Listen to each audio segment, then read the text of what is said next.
I mean, I could go on and on about Vietnam and the way that country's been exploited militarily.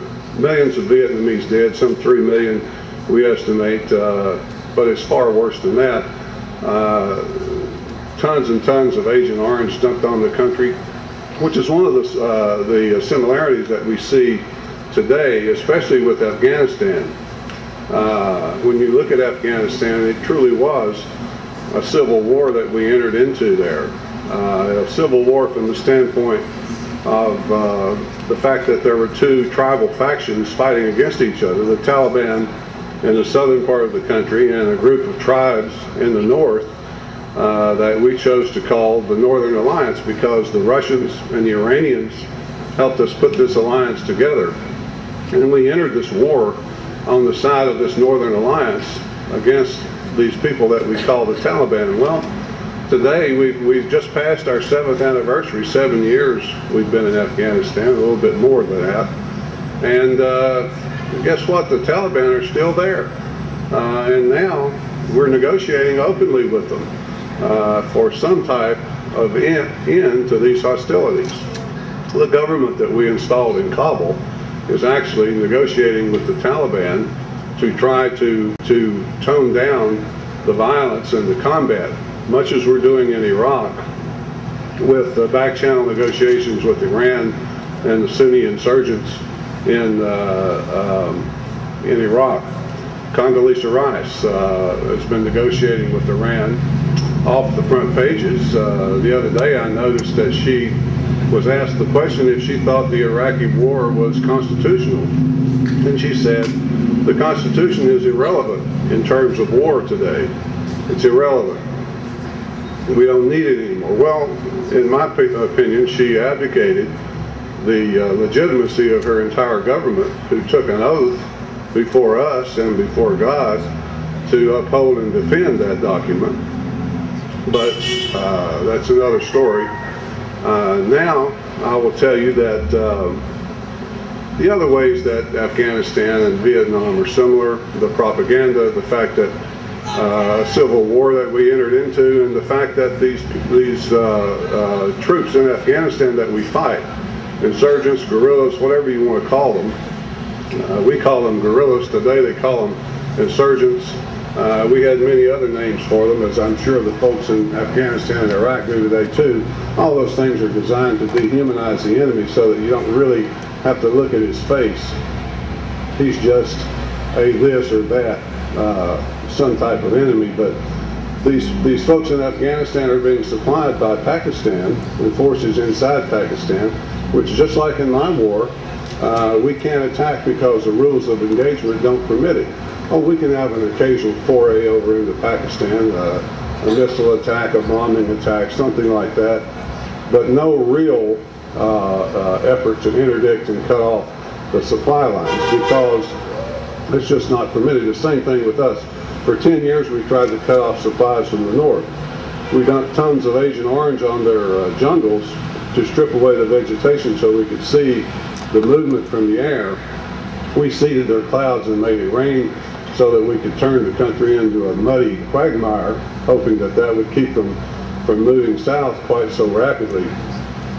Nothing worked because we could not do what really had to be done. You see, the difference between Afghanistan, Iraq, Vietnam, and our wars of the past, even Korea, is that those wars in the past were fought against mass forces.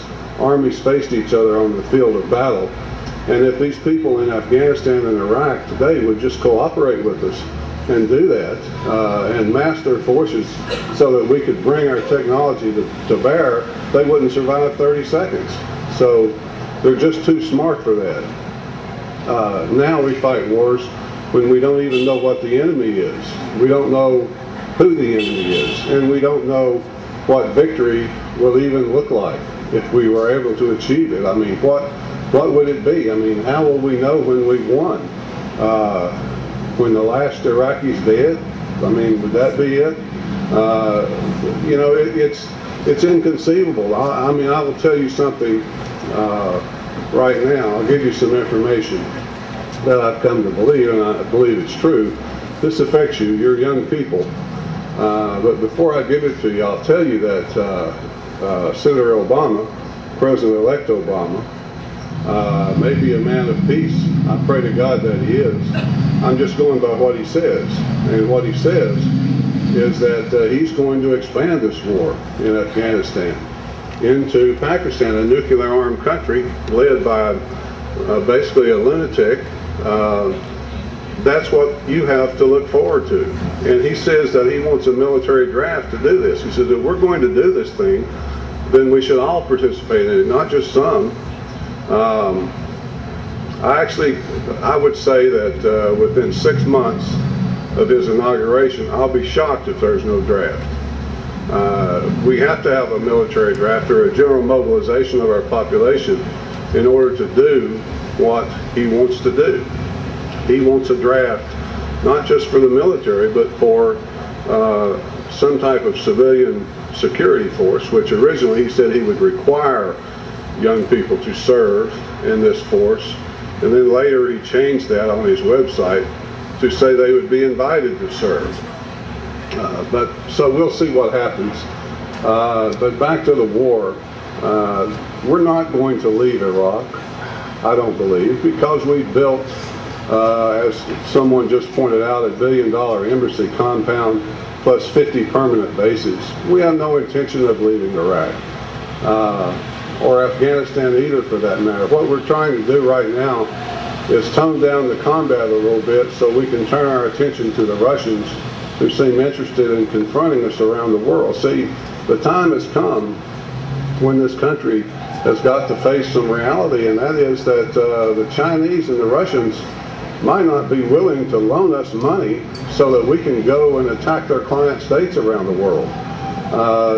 That day had to come, and it's here. And the Russians are simply saying, look, we're calling in our debts, and you can expect no more loans from us so that you can do this or that. And the Chinese too. Everybody's concerned about what the Chinese and the Russians might do with regard to the money that we owe. Now this is incredible, isn't it? Because just a few short years ago, 1991, Russia was completely bankrupt and broken and driven out of Western Europe because of this. We negotiated a deal with them where they would withdraw from Western Europe. They took 80 armored divisions and all their nuclear missiles out of there, but we're still there. I mean, that was ostensibly the reason that we stayed in Western Europe. Now all of a sudden, for all those years we gave them money. We felt sorry for them, so we borrowed money from the Chinese and gave it to them so that they could rebuild their infrastructure, their petroleum producing companies and so forth. Gave them technology so that they could drill in cold weather climates in Siberia. Now all of a sudden they have $100 billion invested in Fannie and Freddie, and they own the homes that we live in.